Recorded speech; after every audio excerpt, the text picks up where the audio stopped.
so far. We have Caroline and Graham with us from rural Vermont, and we have a couple of others coming that will fill in Norfolk, Vermont. So, well, welcome Caroline and Graham. Good to be back in the building and not on Zoom where we can see each other facial expressions, at least in body language, and you can throw stuff at us or whatever. Whereas on Zoom, we were pretty protected. We're protected. But it really, it's really great to be back, and so we're glad that you could come in and give us your thoughts and perspectives, and we'll go from there. So Graham's gonna lead off. Sounds like it. Yeah. Would you like us to start just introducing ourselves, especially for folks who may not have met us Yes, before, and then and- we can. Yeah, you haven't been in, so Irene is new, so we'll introduce ourselves for you, Graham. And Yep, Brian Collmore with the Rutland District. Irene Runner, Chittenden North, which includes Fairfax and Franklin County. Brian Campion, Bennington County. Rich Leslie, William. and Bobby Starr from Orleans. So welcome, Graham, and you could introduce yourself and a little bit about where you're from. And, Sure. Get right with it. Sure, I'll introduce myself and I'll pass it to Caroline and then Evan to introduce themselves, and then we can get into some of our work. That's great. Yeah. So my name is Graham Strufanot. I'm the policy director at Rural Vermont. I'm also a small farmer. I'm a grazer, and I do other seasonal agriculture work, do some agricultural research and education as well. I live in Marshfield with my partner Jackie, and this was one of the benefits, I guess, of the pandemic, is you all got to meet some of my family through Zoom. Yep. I have a 2.5-year-old daughter, so at least for the first year, Nice. there was a lot of fun on the screen time. After that, it was not really possible. And I'll pass it to Caroline. Yeah, I'm so excited to be back in person. It's definitely a different way of being able to even have a just meaningful discourse. I'm excited for also all the new elected legislators. I'm Caroline Gordon, Rural Vermont's legislative director. And yeah, with the organization since 2019, so just like the year prior before we all went remote. So super excited to be in person and having the ability to build deeper relationships and have more meaningful discourses. And I pass it on. Oh no, before I pass it on, I'm also now in the pandemic started my own sheep farm business. So I've now started a farm in Tunbridge and doing that with my partner, and we currently raise 20 sheep that we want to breed for meat and wool, and that's just the start of our long journey to become a proper agricultural business. Pass it on to Evan. Hi, everybody. Thank you. Yeah, my name is Evan Hoyt. I'm trying to be useful to rural Vermont this session, just taking notes a bunch and learning about the work y'all do. I'm hoping to be around soon. Sorry to be joining via Zoom, but it'll be nice to be there in person instead of just watching you all on YouTube. I live in Huntington. I raise vegetables and seeds and help out with some livestock projects. I'm a grad student at UVM. I study systems thinking and off-market food systems, community building, that sort of thing.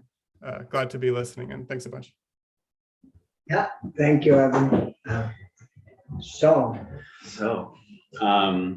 So I did neglect to mention that.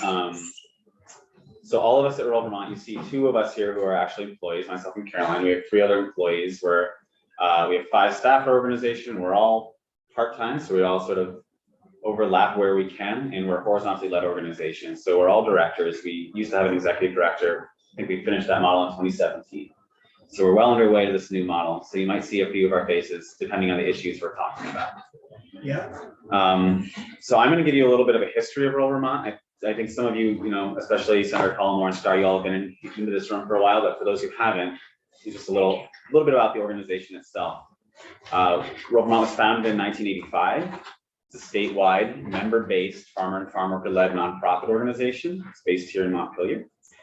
We work primarily at the local and state levels, but we also advocate and collaborate in national and international spaces through the National Family Farm Coalition, where I sit on the executive committee, and through La Via Campesina, where our director of grassroots organizing, Molly Wills, is our primary liaison. Our mission is to organize, educate, and advocate in collaboration with local and global movements to strengthen the social, ecological, economic health of the agrarian communities that connect us all. And we envision a just and equitable world rooted in reverence for the earth and dignity for all. This abundant and generous way of life celebrates our diversity and interdependence, in which communities of microorganisms, animals, plants, and humans tend one another and nurture generations to come. And I think one thing I'd just like to emphasize about our organization, others like it, NOFA, who's following us, you'll hear from a lot of organizations who come here. We all have different realms of expertise and we all represent different interests. And just to be clear, we represent, as a grassroots member-based not-for-profit organization, your constituents and constituents of other representatives throughout the building. We aren't here to represent a particular product or in relationship to our profits as an organization. We're really here to represent the interests of our community members. And I hope you all see us in that respect as a resource that is guided by those motivations. And that's not to say that other organizations don't have incredible information to offer, even if they're not grassroots or nonprofit based. It's just fully giving that context and just encouraging you all to think about us in that context and to ask us questions or reach out to us as a resource if you get the chance to. And I will start with our legislative agenda or course of action. I'll hand this out starting next. This is not a comprehensive list, but we developed this in late November when we were sort of gathering ideas of what was going to happen this year and what might happen this year. And so, as I mentioned, because we have a number of staff organizations, we each lead or co-lead on different issues. So I'm gonna just go with one issue, which I'm a leader on right now, and start with that. I'm gonna pass to Caroline to tell us about some issues that she's a leader, co-lead on. We don't have Molly with us, so we'll do our best to represent issues that she speaks to. And out of no particular order of priority, one of the issues I'm leading on is our work related to cannabis. We have worked with NOFA Vermont, with the Vermont Rights of Justice Alliance, with the Vermont Growers Association, the founder of Trace, which is the seed to sale tracking system employed by the state of Vermont in our hemp program, and now the Green Mountain Patients Alliance, which is a member-based cannabis nurses and medical association to advocate around equity, agricultural access, and racial justice in the cannabis space for, I think since 2020, and rural Vermont's been advocating since 2016 a little bit in this space. Just to be brief here, some of our primary goals this session, and we have pieces of legislation we've been actively working on with representatives, are related to funding the current Cannabis Development Fund, which is in statute, but it doesn't have any ongoing funding. And this is the part of the cannabis law which essentially provides support for social equity applicants and works towards those ends, but there's no ongoing funding for it. We're also looking to achieve funding for direct reinvestment in communities that have been disproportionately harmed over time. So there's no money currently in the revenue stream from Vermont's system to actually go towards repairing some of the harms that were done through criminalization. So that's also something we're looking at. From an agricultural access perspective, direct markets for smaller scale producers is something we're going to absolutely be looking at statutory language around this year.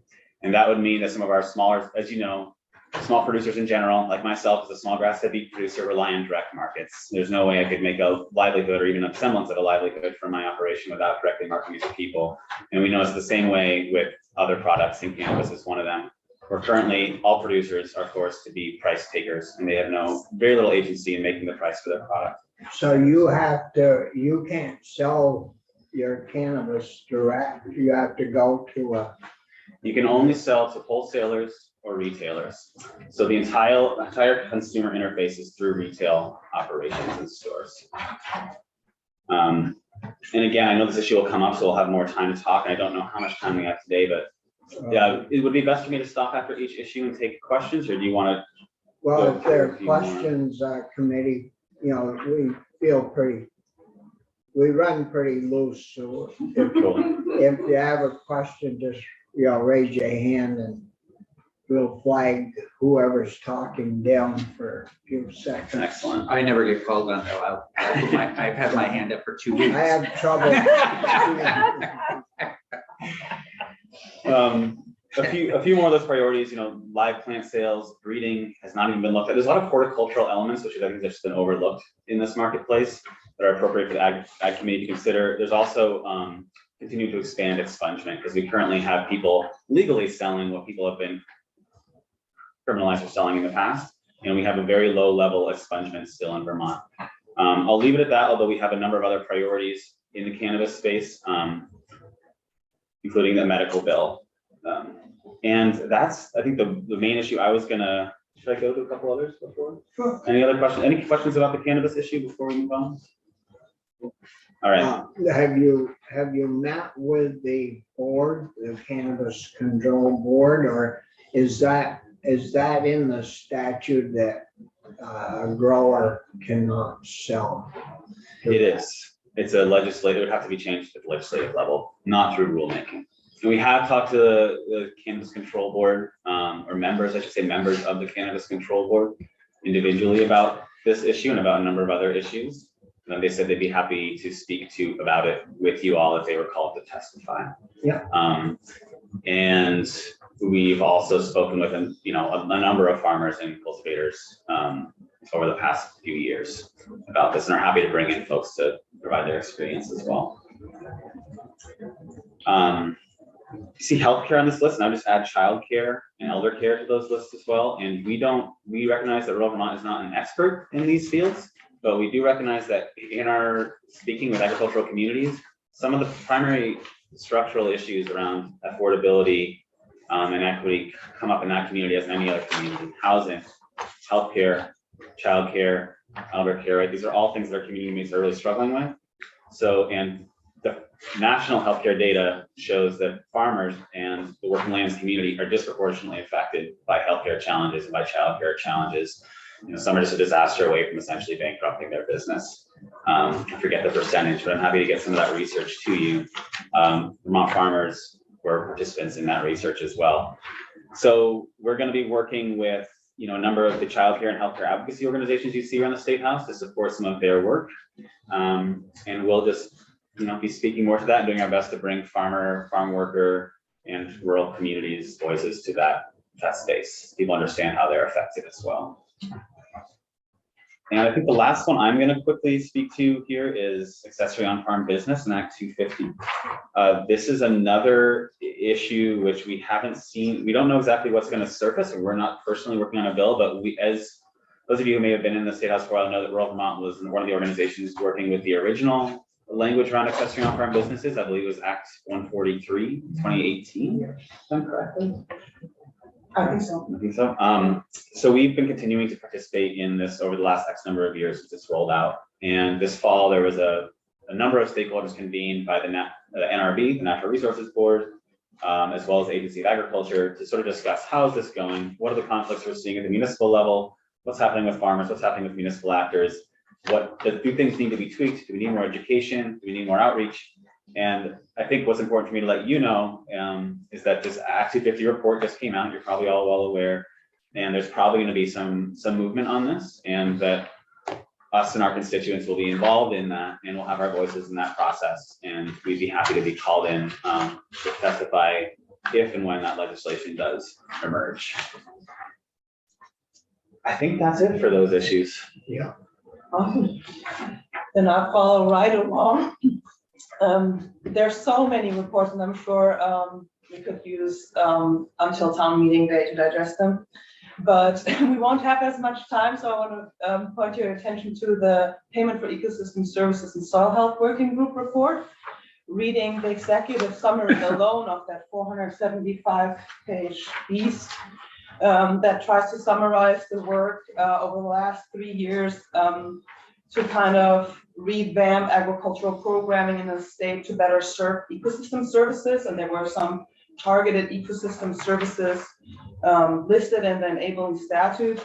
That executive summary really, I think, accurately describes sort of what has the process been and where did it end? And how did rural Vermont advocacy and advocacy of the small farmer group that we were part of have been able to also influence that process that ended now with a consensus to advance the conservation stewardship program that you already heard a little bit about from the agency. And we were really wrestling for 3 years, entering that process with an open mind. And why was there such a huge push to have this be like a outcome-based program where a measurable outcome is the is so forcefully pursued as the end goal of this process? Because the enabling statute actually laid out that it's very important in this process to look at the existing programs and to better understand why do they not already accomplish what we're trying to do here. And I think for you as lawmakers and fiscally conservative, looking at why existing funds are not able to meet the goals we have to pursue the climate resilience we want to achieve is a worthwhile task. And we know through an auditor's report how much dollars have been funded into the dairy industry in the last decade. I don't think we have a comparative analysis for the diversified ag sector and how many funds are available there. We've heard briefly over in testimony also in this room already that many of the funds are designated for water quality. The Payment for Ecosystem Services Working Group is really concerned about soil health and how that as a lever for leveraging ecosystem functionality, how that can be potentially a new purpose to be inserted also in existing programs so that funding available can be used more broadly and also other farms where water concerns are not predominant, for example, but enhancements to biodiversity and soil health would still be worthwhile fundable goals, and also of importance for water quality because of course the erosion issues uphill result in erosion issues downhill. That whole effort, I think, was really worth engaging, and we learned so much about the programmatic landscape and all the stakeholders that engaged. And it's really, I think we now having invested 3 years and extending the timeline for this working group 2 times, we've been really investigating deeply why and why not an outcome-based program is what we want. With the outcome-based approach, what the difficulty there is really the administrative burden to put that together, because measuring farm by farm like in a scientific level, or even the modeled approach, the effort to make up these figures to have like a unit that could be traded in some scheme, that's a big cost, and that reduces what lands in the farmers' pockets, and it adds to the bureaucratic burden that the farmers have to accomplish without actually answering the question, will this program be able to replace the need of farmers to enroll in all these several other programs? And what do we do with these other programs then when all those farmers want to participate in this fancy new training scheme? Not to mention that, of course, for Vermont and Vermont farmers who really, like our constituents, work so hard to relocalize our food system away from corporate consolidation, there's no way our constituents would ever buy into having their farm practice be greenwashed by offsetting emissions elsewhere, no matter if that's a carbon market trading solution or a different unit that is being created. In climate change efforts, we think the solution has to be a local one, while we have the global picture in the context, but emissions out west have to be reduced, period. And there's no buying time for that in an emergency situation. So that's our opinion. And I think it's not just our opinion now, because we have this 3-year stakeholder group process, and after 3 years, that's where we landed with a consensus.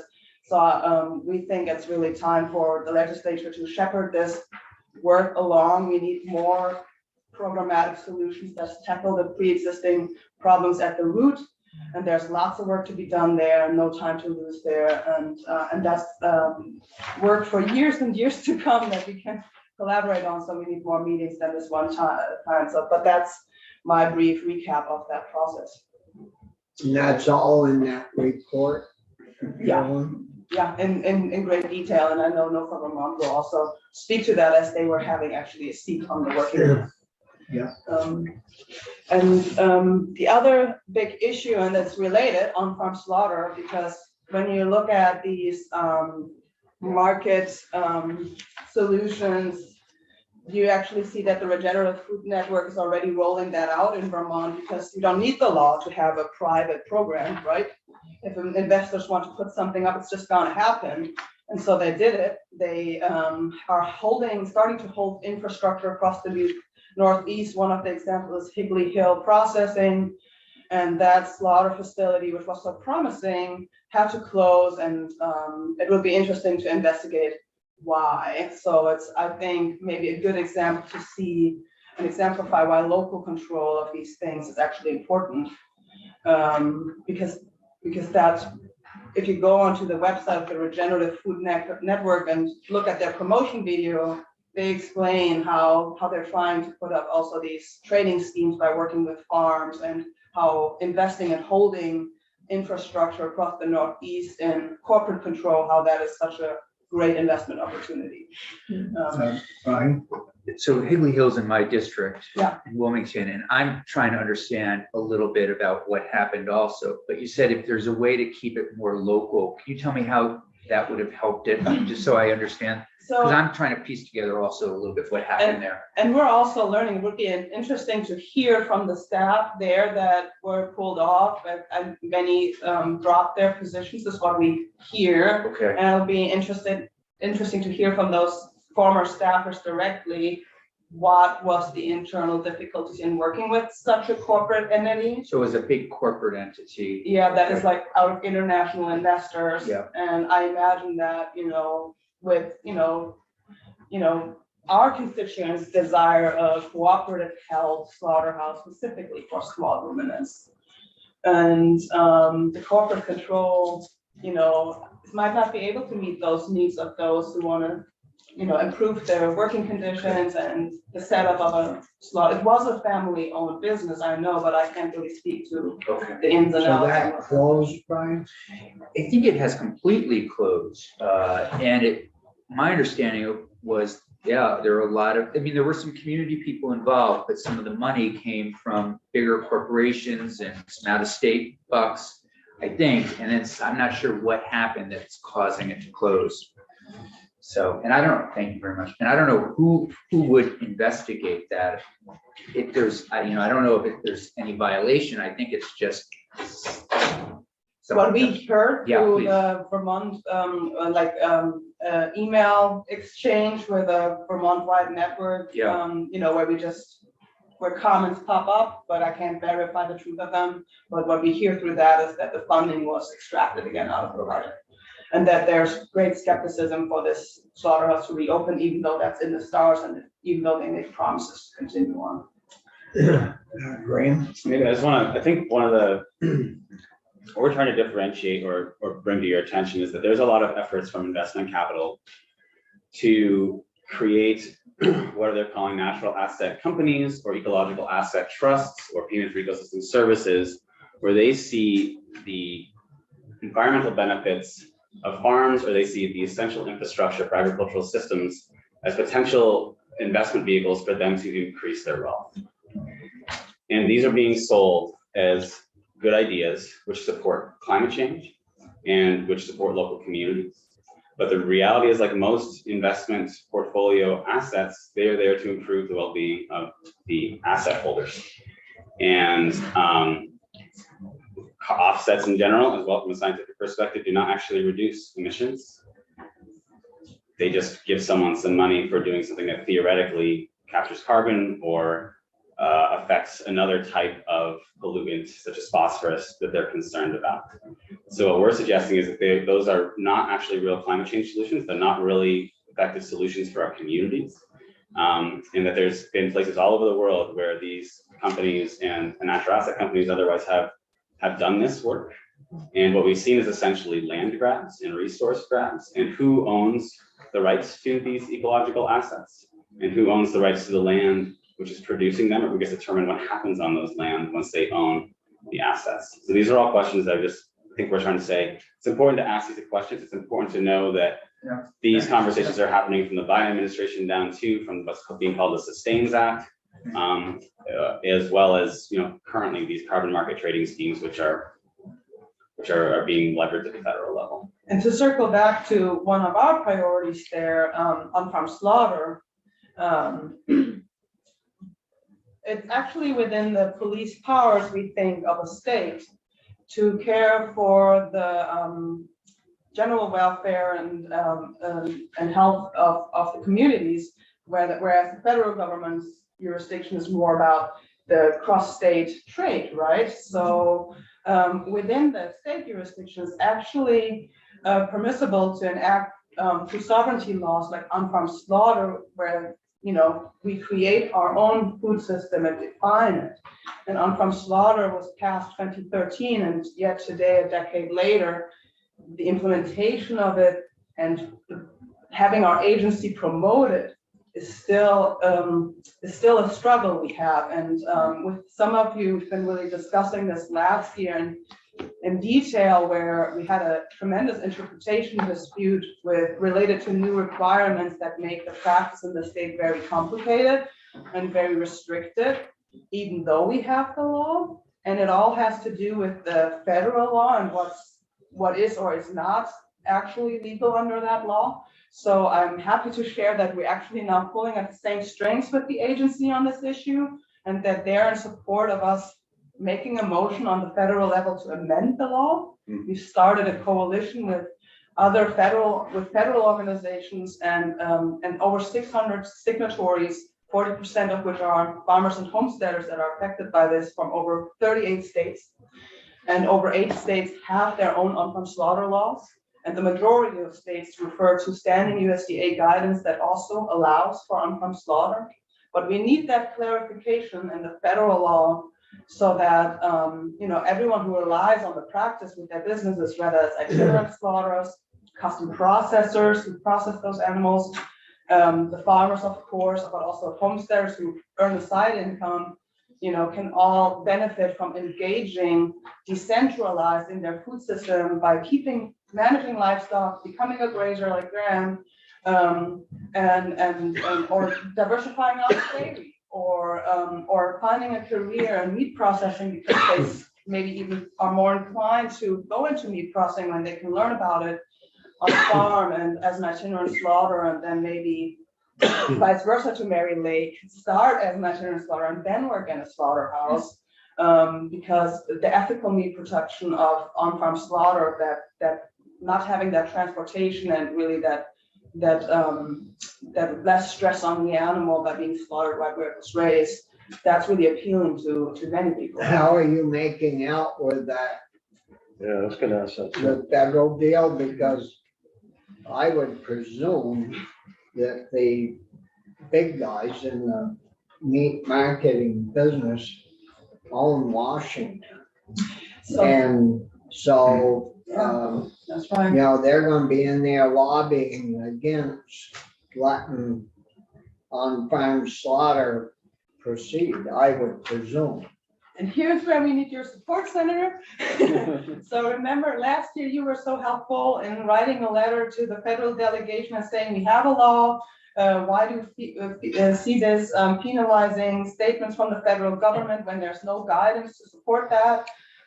We uphold our state law. And now in February, Mary Lake and I will travel to DC with a letter of support from our state agency. And we hope to get a letter of support of your committee, ideally in a joint effort with the House, to basically say, this is our on-farm slaughter law. We stand with this law, and we want this to be upheld also by clarifying the federal law.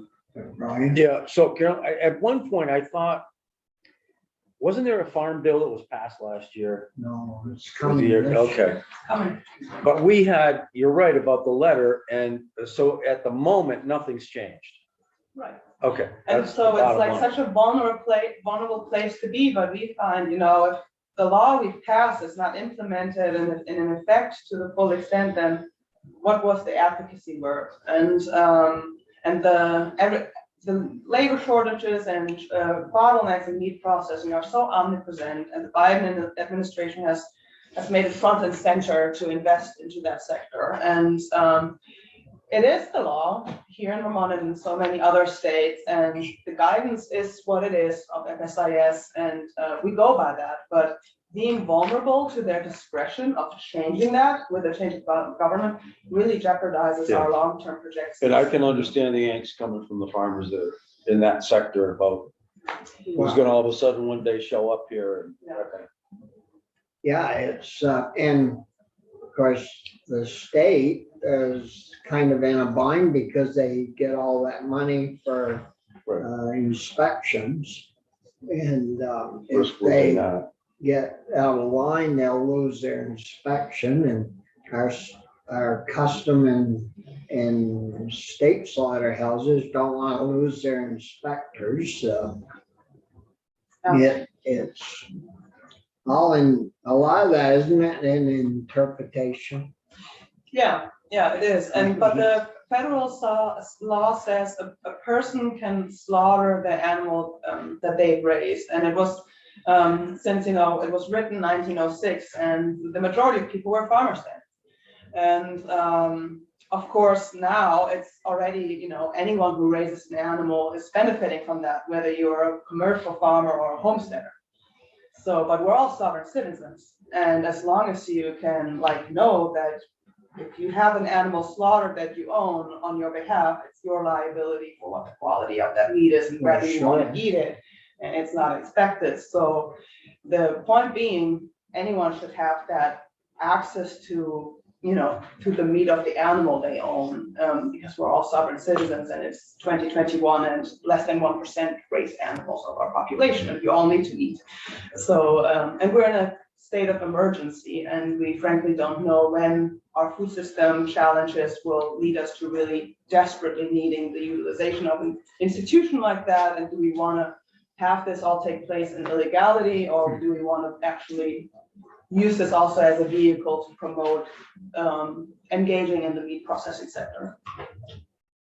Well, we have a lot of small growers and they have neighbors and people that would like to buy, they want to know where their meat came from. Yep. And they want to buy the meat. Yep. And you can't get into the slaughterhouse because there's no book, no openings. So you do on-farm slaughter, and then you can't. So, I mean, it's not a good situation. No, that's right. I wonder if we set up, most people, when they buy their quarter or their half, they have to take it to a meat cutter. I wonder if we could do something at the cutting level to do the inspecting, or license them to inspect that half or that quarter. Well, that's interesting. That's actually how it's done in Germany, also at custom facilities, that the inspector is not present during slaughter, but present at the separation and cutting the different, because it would make more sense to have the meat cutter that's cutting it up into hamburger or grinding it in steaks, and it would be at the slaughter. Right, it seems to, right? Yeah. Well, thank you so much for your interest in the issue, and for we're excited. Any ideas you guys have in advancing the bottleneck is a broader issue also than just the on-farm slaughter piece.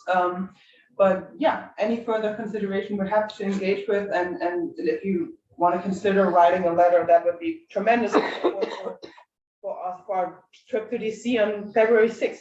I think the chair should go down to DC, right? That would be the best. Where's the small, like you said, this is kind of a big farm industry. It rules the roost down there, it sounds like. What about That's right. Speaking of corporate control. Right. Yeah, the last issue I want to just touch on before passing it off to Nova also is the issue of PFAS and microplastics in agriculture. That is also, of course, a broader issue than what we have the capacity to working on. I just wanted to mention that also there's the Pesticide and Poisons Action Network that is very well versed on also on PFAS and on pesticides and other related concerns to contaminations of soils and water in the state. But in our niche, we're working on how food residuals are managed, as you know, and there's also there a report from a stakeholder group that you all established last year with Act 170 in 2021 that also has issued their report. And with our Protect Our Soils Coalition, we'll be working that the state of Vermont works to regulate packaging technology so that in the management of food residuals, decentralized community scale composting solutions to the waste problem of food residuals can really foster and not be bought out by a zero sort waste stream that promises to do it all mechanically, separate packaging from food waste, and the contamination risk there not being regulated. And I want to just flag that as how policy works in that realm, we learned that we don't have a precautionary principle here. So even though it's very likely that PFAS and microplastics through depackaging, so when a food item like a clamshell with a sandwich is going through a metallic machine that is somehow grinding it up so that in the end you have them separate, I think there's a great likelihood that might not work. I'll be there. And how our policy works is that unless the EPA says there's scientific proof that there is contamination, no one will do anything to regulate the industries that practice that. And even though we have already in law a source separation requirement that mandates that all have to be separated at the source of generation, the Department of Health won't act on this issue until EPA makes it a scientific proof that we have a contamination risk. So there's no proactive research from the Department of Health or a policy recommendation coming from the Department of Health on this practice. And yet, luckily, we have the stakeholder group in the process, and so we're advocating for regulation so that the packaging stays a niche product for homogeneous loads of manufacturers and not for retail or post-consumer food waste, and that the great lump sum of residuals we want to manage are being managed in a decentral way and in a quality that successful composting and land application doesn't become a contamination risk. And I would just add that this is already the influence of these depacking plants is taking away business from people who have been or trying to collect food residuals in their communities, and as part of their egg laying efforts, as part of creating compost for people, because these depackaging plants cast wide nets to try to capture as much as they can. And again, just to underline what Carolyn says, and then correct me if I'm wrong, but from our perspective, the state is actually risking lawsuit because they are in violation of their own law, the source separation, the allowance of depack. And we have one depack, right? In Williston, that's right. And have you ever checked that out? I have been there, yeah. And It's unfortunate. They have a lot of cans of beer there that are unopened that they have to throw away. a lot of Beer, hard cider. Is that on this, the depackaging? No, yeah, it is. Okay, not the beer part. They have a On sampling the very bottom. room. Thanks. They have a sampling room at the place where you sample the beer and make sure it's bad. Yeah, it's all in a big storage hall, yeah, where it starts, yeah. Yeah, and how does that work? Does it separate the plastic from? You know, it's interesting, also at the facility, it's not, but you should hear from Casella yourself if you're interested, but it's not all going through the machine without some manual labor beforehand. So they also employ, for some loads, some labor to do a manual separation process. But they should really speak to that themselves. But they do meat, everything there, right? Ice cream. I've often wondered, we hear a lot about people being hungry. And, I mean, why isn't some of this food, you know, you go and you see, in a store, you'll see a little shelf or rack of shelves with sort of outdated stuff or half price. But you don't ever see any meat on there or expensive stuff. And Yeah, you know, in my other part-time job, I work as an assistant manager in our local co-op. So I'm very familiar with how we manage the waste stream there. yeah, And just can say that, you know, in the food, well, legally, it's what you're asking about is the recovery hierarchy. yeah, And that is also foreseeing that what's basically can be sold should be still used for human consumption, but you can't really make it available for donation purposes when it's outdated. And so that kind of material, for us as a grocery store, we still make available to our staff to consume, and that's something I enjoy when I work there, that I basically don't have to pay for my lunch. I grab something from the outdated fridge, and then, you know, and then I'll eat that. Just last weekend, I had to throw up from some pork momos. did you get awful sick or? I did get sick last weekend. No, you didn't. Yeah, I had some pork momos that were one day out and the fat was a little rancid. But you're here to tell about it. Thank That's you. good. It all went good. Yeah. But not to say like the understanding of the management hierarchy is really a problem, because that was part of the stakeholder process that the industry players pretended that it's really hard to understand when you will go through one step to the other and that it's not enforceable, this hierarchy. But really, you really want to read it with goodwill, what it actually means that you go through the hierarchy as the services are available. So obviously when in your region for the food residuals management, you don't have a farm that raises poultry that can take in the residuals. Maybe go to a composting facility that's nearby, but one step further, it all like the service availability is a critical piece for how you, as a manager, make your considerations for how to divert that material.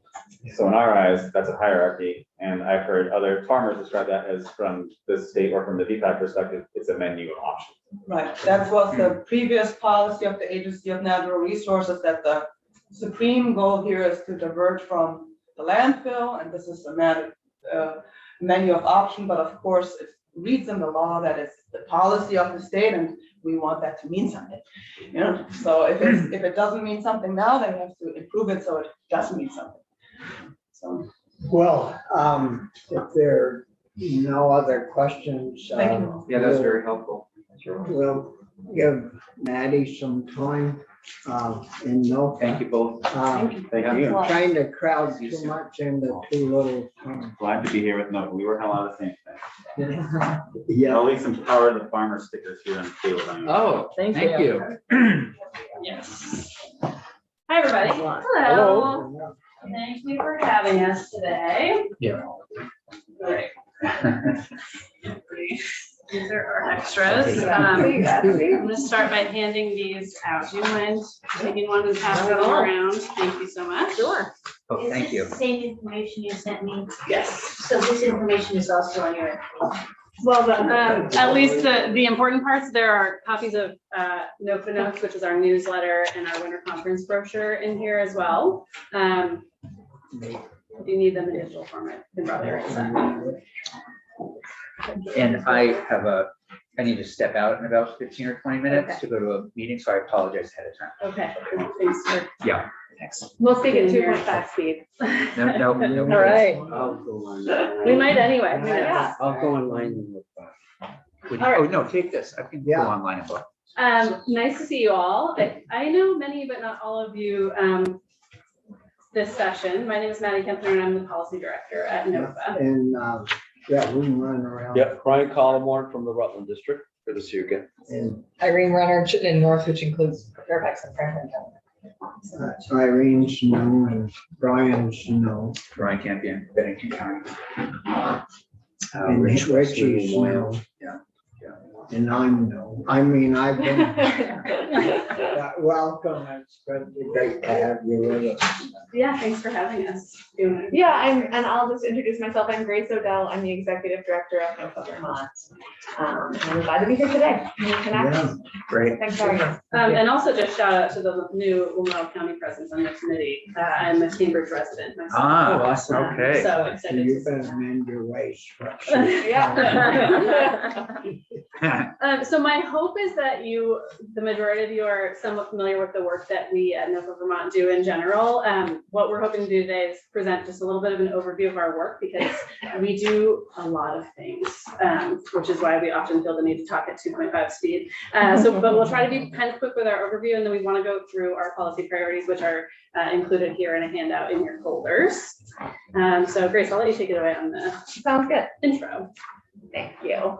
Maddie and I also offered the caveat yesterday when we introduced ourselves. We both have 3 very small children. And so if word retrieval is difficult at any point in this presentation, hereby we are absolved. It only happened a couple of times yesterday in the house. But I will start with just providing a little bit of an overview of NOFA. So the Northeast Organic Farming Association of Vermont was founded a half-century ago by a group of farmers who believed that farming could be done in a way that really worked for people and the planet. And we continue to be really focused in on this mission of building an ecologically viable, economically sound, and socially just food and farming system. So we do this work in a variety of ways. And I'll just say that one of the core values we share is remaining farmer-led, similar to our colleagues at Rural Vermont, but we have a board made up of majority farmers and people who work on farms. And we really center the voice of farmers in the policies that we decide to work on and the issues we raise up and also how we make decisions. We have a number of committees that also sort of govern the work that we do and help us inform us. We remain also committed to these very core values to the organization. So we care about stewardship. We are really focused on care and mutual respect, culture and community, and also sort of this reciprocal relationship with our employees. We think that it matters to share this because we're standing at this really pivotal moment.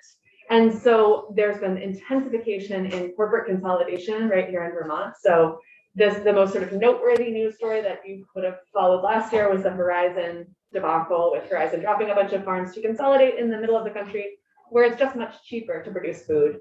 That is a pattern that we see repeating in a number of ways because it's cheaper to produce food, not in Vermont. Basically, any type of food.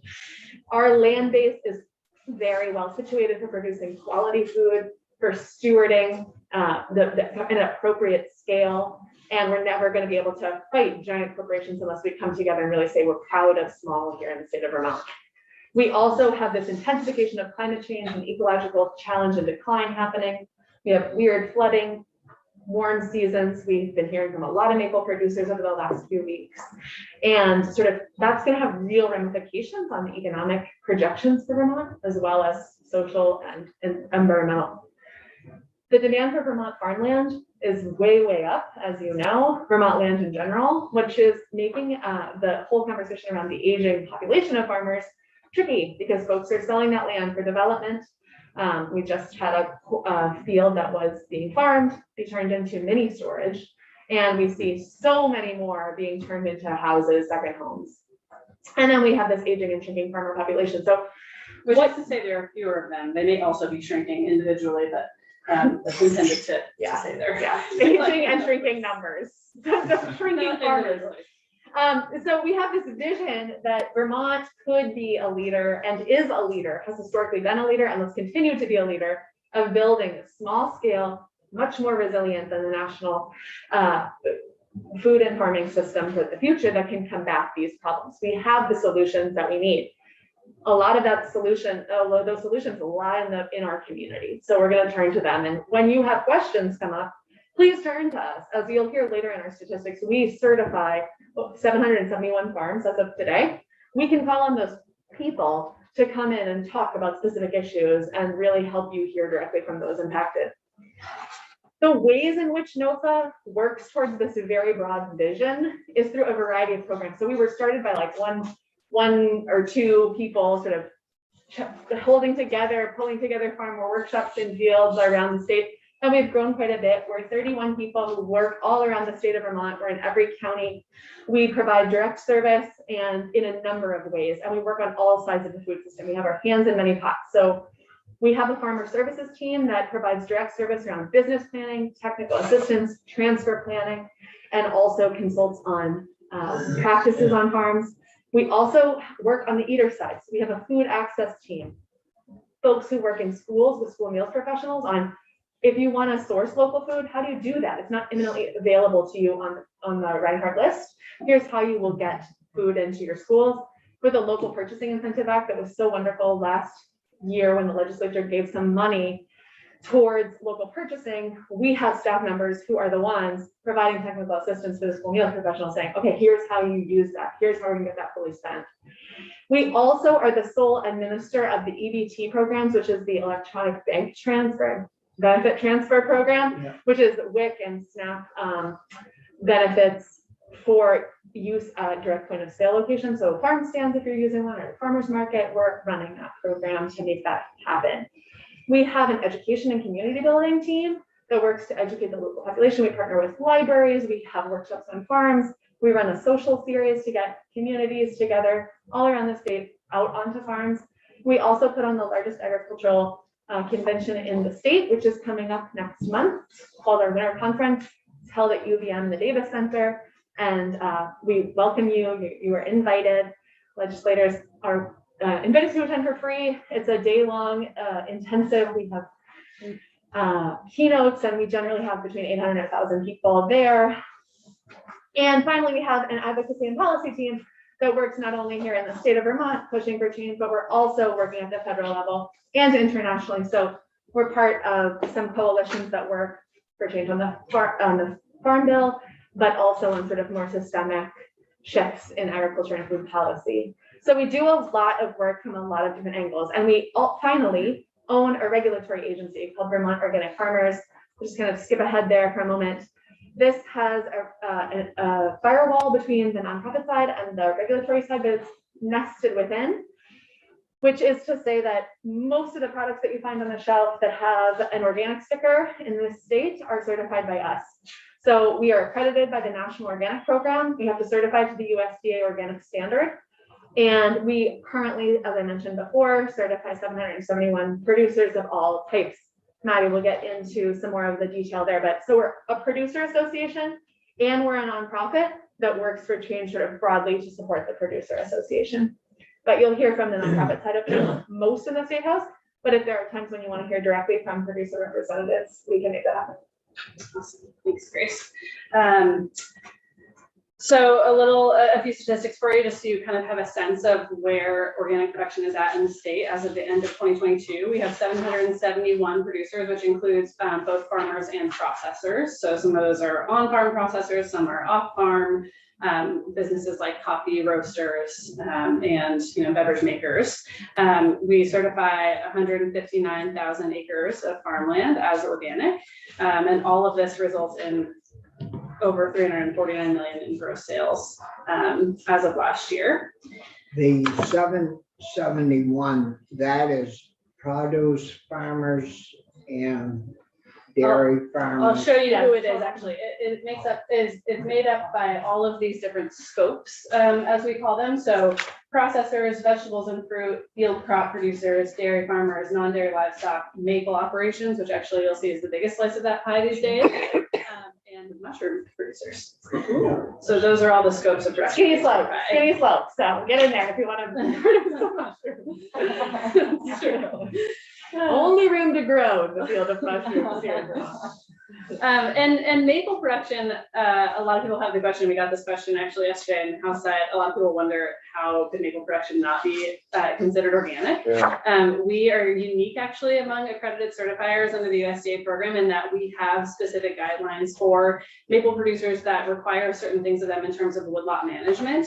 Our producers have to focus really heavily on managing their woods for biodiversity and wildlife habitat. They're only allowed to tap a certain number of trees below a certain diameter. So essentially we have standards in place that require certain things in terms of forest management. And then there are also standards for the production of maple syrup, where producers aren't allowed to use synthetic defoaming products when they're making syrup, for example. But it's primarily focused on the management of those forests, which, as we know, given climate change impacts, matters a lot. And our forests are a huge resource to the state of Vermont in terms of climate resilience. So this represents a massive amount of acres in the state that is being managed carefully and thoughtfully for maple. Great. So we're happy to answer any questions that y'all might have about kind of our overall scope, mission, anything specific to organic, if you would like, before we dive into some policy priorities. Well, of course, one big issue that happened this past year was the loss of one of our dairies that are processors that bought organic milk. And I don't know if you folks got into that at all or worked on that. And what I hear from our organic people, organic farmer people, is that their prices that they're being paid isn't keeping up with their cost of, and some of them are even thinking about switching back to conventional. Yep, milk. Some have already. And wondered if you folks had been mixed up in that. Very much so. We answer those phone calls. Less than myself, for sure. We've asked for a joint emergency hearing between the House and Senate committees next week on the 26th, that's specifically focused on that issue, so that we can sort of really illuminate the scale of the problem. There's a mix of what producers are doing. Some are converting to conventional, some are selling their herds and getting out entirely. Some are continuing to keep, some are keeping their farms but converting to just produce hay as they figure out another plan. But essentially the federal policy has really pushed conventional dairy farming. So the risk margin program, which supports conventional farmers in their pay price, doesn't take into account the organic cost of production. And so they're not covered by that program. And so right now, their costs of production are higher than milk buyers are saying, because of inflation, we can't increase the cost of a jug of milk in the grocery store any further. And so we're not paying you anymore. And so, yeah, we have producers on the phone yesterday before we came in to testify. I picked up the phone, so I was waiting in the office, and someone was calling, a farmer just stopping, asking for emergency relief from the organization because she was going to have to sell her herd. And when I started in this role 3.5 years ago, we had almost 200 certified organic dairies. We have 140 this morning, and we have been providing technical assistance to between 20 and 30 farms that tell us they're going to sell their herds within 2 months unless really. Now, if an organic farmer is a member of one of the two buyers here in Vermont, DFA or Cabot Agrimark, if they sell their cows to farmer B, that's also a member of that particular co-op, can they shift that milk production from the organic farm? Does that go with the cows? Meaning the quota, that production quota? I don't believe so. I think the production quotas are tied to farms specifically in contracts, but we will have experts with us next week when we testify on this.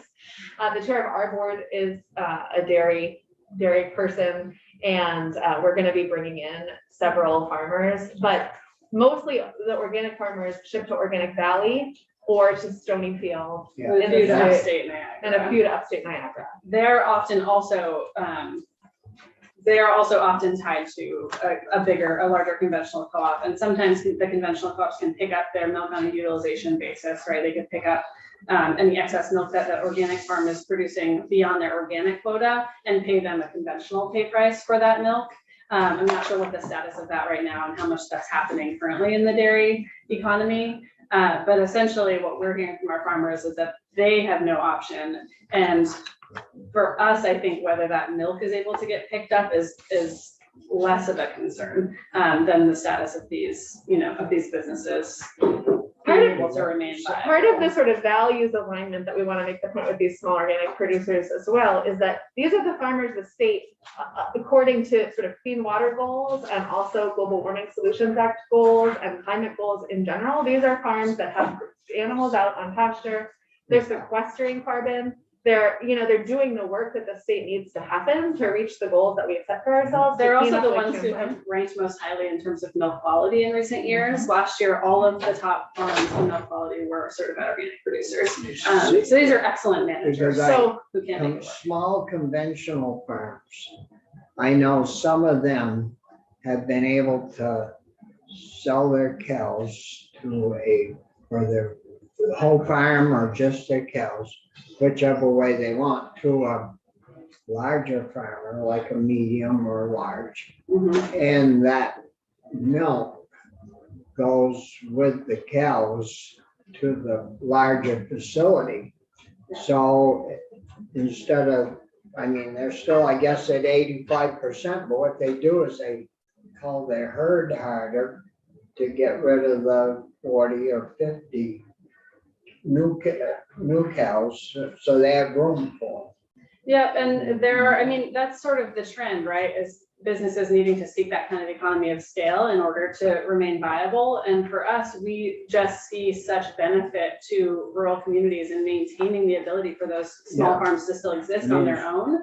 Not to mention the additional pressure. And Mike Thresher is who Grace was talking about, who's our incoming board chair, and he's a nutritionist with Morrison's Custom Feeds.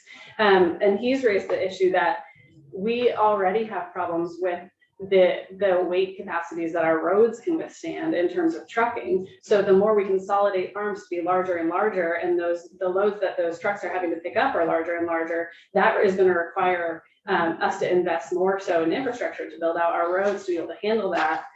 So there are, there are a lot of downsides economically to that kind of consolidation, not to mention just the human cost of these producers who are trying to make it in this industry. So we will get into that deeply next week with y'all. Next week. Next Thursday, same time, same place. 10:45, well, different place upstairs, but Same yes. time, different place. Yeah. But maybe we'll get into some of our other policy priorities since we have 10 more minutes to go over them and know that we'll have more time. This is an issue that we're spending a lot of our organizational focus on, not only through policy levers, but we're doing an institutional feasibility study right now to explore what would it take in processing and packaging to be able to package organic milk and get that into Vermont schools. So organic Vermont milk for kids.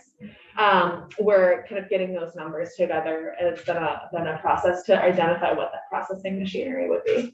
And that actually also leads into the first point on our policy priorities list, which is related to securing permanent funding and support for the local purchasing incentive grants and universal school meals. I know there was a question raised, I believe yesterday, around why milk is not currently included in that percentage under the local purchasing incentive. And it's essentially the issue that there's a local foods definition that the state created a couple of years ago that has to be met in order for foods to qualify for schools to be able to qualify for that additional incentive. Currently, there is not a processing facility in the state that meets that local definition. So schools generally source about 15% of their school meals is made up of dairy products, but that product is currently processed at the plant down in Massachusetts through Hood. And so if milk was included, if dairy products were included in that 15% that schools have to source for each meal, they would have a really hard time meeting that threshold, if that makes sense, because milk already makes up such a huge percentage of the meal itself. That cannot meet the local definition currently. No, but if we went to dairy or down to Monument Farms and said, look, we'll give you a grant to put in a small packaging processing and had our own milk in it. And that gets to, and that's why I raised this in relation to the feasibility study that Grace mentioned, because if we did have that processing capacity in the state to process our milk here in Vermont locally in ways that would allow it to be served in schools, like in the 8-ounce packaging, that would address some of the issue that we see with this. program currently. Yeah, it would help it, Yeah, I think. It'd be great. And it would boost it up because schools use a lot of milk. yes. And we don't even, I mean, we say, well, it's coming from Hoods and, no, it's not Springfield, but it's Agawam. Yeah, But we don't know if that's New York milk, Right. Vermont milk, Mass milk, Right. Maine milk. yeah, I mean, why aren't we supplying our own children with our own milk? If we didn't have enough milk to supply, that'd be one thing. exactly. Yeah, and we're just missing out on a huge part of the value proposition that we have in all of these small farms around the state by not being able to serve it in Vermont schools. Absolutely. So we are really grateful for the support of this committee in the past for both of those initiatives. We recognize how much you all have done to move forward the local purchasing incentive and universal meals, and really appreciate that, including Senator Campion. And just want to see those continue. And secondly, we are concerned about the issue that Caroline raised around PFAS, microplastics, and contamination of our soil from lots of different sources. I think the depackaging issue that Caroline raised is a really critical one that we are very much in alignment with Rural Vermont and the Protect Our Soils Coalition on. We are also concerned about other ways that PFAS might make it into our water supply and our soil, which is through lots of different consumer products, through pesticides and the containers that store pesticides. They've been found to have astronomical levels of PFAS in them. So really looking to the legislature to both address the sources of PFAS contamination, where they start, and then also to support especially our farmers who are potentially found to have contaminated soil in the future. I don't know how closely you all have been following the situation in Maine, but some of their farms have been really in an incredibly tragic, frankly, situation where the levels of PFAS contamination in their soils is posing risks to their own health as families, and has in some cases forced them to pull their products off of shelves. So we really, as a state, I think, need to be prepared for the potentiality of a similar situation here. I don't think that Maine is necessarily unique, and our partner organization at MAPCA has cautioned us that they might have been the first, but they are The certainly not. main issue was, problem was caused by municipal waste being spread, right? Yeah. Yeah. Yes, And I don't know what the protocols are here in Vermont, but that should all be tested by the state yeah, before it could ever touch a farmer's or any field, yeah. you know, not just farmers, any field.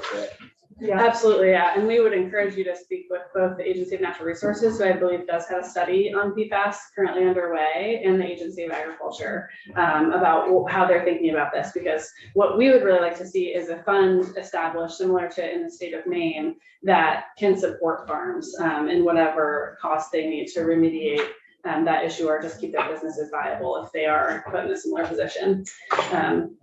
I think there's a little bit of a feeling like once we start testing and we start learning, it's good. You can't put the genie back in that bottle. And getting ourselves together on the fact that there is likely going to be contamination found. One of the points on organic farms is that the application of sludge is disallowed. Of municipal sludge is disallowed in the operations from the jump. It doesn't mean, like in Maine, there had been applications of sludge that preceded the organic farmers. And the thing about forever chemicals is they don't go away. So it's still a remediation problem, but it's another sort of vote for regulatory oversight. And then lastly, on this list of specific actions we're looking for this session, is reinvestment of tax revenue from the adult use cannabis market into communities that have been disproportionately harmed by prohibition. We are part of, as Graham mentioned, the Vermont Cannabis Equity Coalition that is working on infusing more equity and also more access, market access for farmers and growers into the adult use cannabis market. So encourage you to hear again from growers who are currently seeking licenses and trying to get started in those businesses to understand kind of how that rollout is going for them, beyond the sort of multinational corporations that we know are already sort of entrenched and have a stake in the market from the jump. And I guess I would just point you to this handout has a list of sort of fundamental programs that we want to see continuing support for, even if they're not new flashy ideas. We want to make sure, as you all I think are well aware, we want to make sure that we're maintaining support for working lands funding, VHCD's Farm and Forest Viability Program. I know also that you heard from the conservation districts this morning, and I would add them to that list. I think we really strongly support They their. do good work. They do excellent work, and they're such core service providers for our farmers. So I plan to add them to this list and certainly support their requests. And then I also want to just point you to the Land Access and Opportunity Board, which was established last year, has just had its first full year in operation and delivered its first report to the legislature, along with so many others that Caroline alluded to over the weekend. And we really want to see that the work of that board continue. I think there is a huge opportunity as we see so many farmers aging and retiring and so much pressure on our land base for Vermont to do everything in our power to make farmland accessible to folks that are looking to get into farming, including folks who may have limited access to those resources, like BIPOC producers. Have you heard anything from your farmers about, or new people wanting to get in that? They go to, say they want to get into a grain or a certain produce business that they can't afford to buy a whole farm. And anything about like subdividing pieces off from farms in smaller plots to sell to people that want to grow organic vegetables, or do you hear anything about that? Yes, for sure. What we hear primarily are people who are looking to collaboratively acquire farmland. There are many people who are interested in cooperative models and collaborative models where they're interested in accessing farmland in a group or with multiple enterprises upon the same land and thinking through the housing, how does that work? And also acknowledging the enormous cost of infrastructure, even with the conservation easements or the OPAVs that BLT has applied to the land.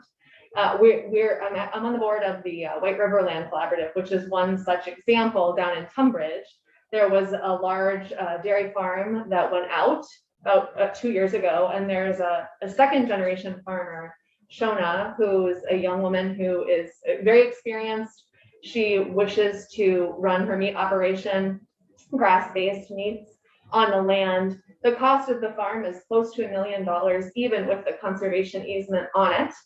And this is also a dairy farm, so there's been no capital to reinvest back in the infrastructure. There's an old, manure pit that needs to be dealt with. There's no place to live. It's like an enormous hurdle, and they're trying to do a collaborative model there where there's other businesses and a cooperative structure set up, but it still requires enormous investment. So that's where we see there's an opportunity for the state to say, we don't want to see this place go out of farming. We have this very smart second generation Vermonter who grew up on a small farm, wants to stay here. And wow, there are still all these hurdles, even when there's a cooperative, especially in these towns like Tunbridge, where it's not, a similar project is happening in South Burlington with Bread and Butter Farm, which is really inspiring and wonderful. And also there are probably, how can we look to that as a model and think about how we can make investments collectively towards protecting projects like that? So is there anybody working, is there any group of different stakeholders meeting to try to figure with the land trust? See, the land trust usually, or VHCD, the Agency of Ag, and they're holding the title to that property. Yes.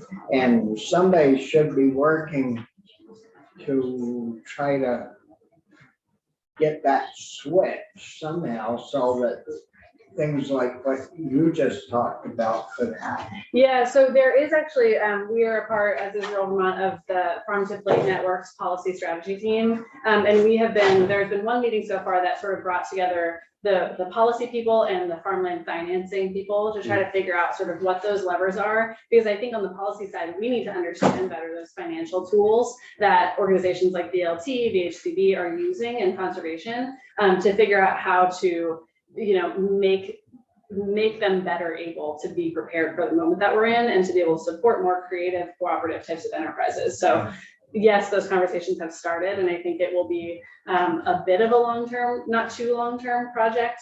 But I also would invite you all to have those groups in directly and ask them your questions about Well, how we farmland financing will as works. they float through here, but, Yeah, they're not necessarily the people that you're seeing. well, like the land trust people, we've got them scheduled in next week, and they're the ones that hold a lot of those titles on a lot of that land.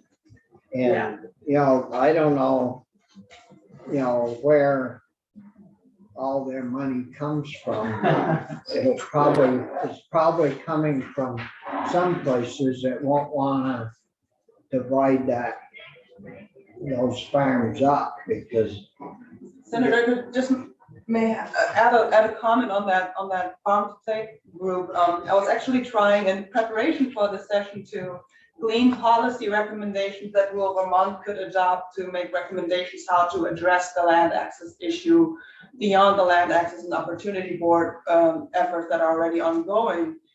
And I must say, I was fairly disappointed to notice that the Farm to Plate group that's focusing on financing farmland access is really basically doing that, is discussing which funds of money are able to finance the access. Well, but the issue, of course, is that the prices are way too high. The market development, the spike of the prices for land, the wealth gaps between people coming, wealthy people from out west buying up land in Vermont and farmers of any color to access that land, that gap will not be closed by just financing it more and more. And there were, until I kind of busted that discussion, I must say, literally, no discourse about any regulatory measurements to address that issue. And I want to just share anecdotally, one of our board members shared with us that, for example, in Norway, one of the wealthiest country in Europe, agricultural soils have to stay in production. It's the law. When you sell land, it has to stay in agricultural production. That's voluntary in Vermont. That's voluntary in Vermont. Current use or conservation easements. So I think there's great potential to also invite in anyone you can find who has some expertise in land use regulation and planning. State land.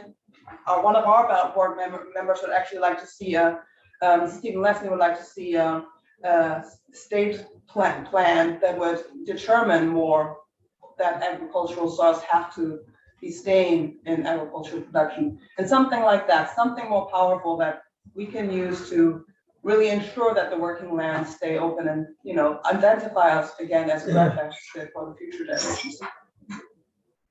Well, thanks a lot for coming in. Thanks for having us. Appreciate, your time and we'll see you next week. Yeah. And so we'll keep working at trying to keep, we can't just keep our land active.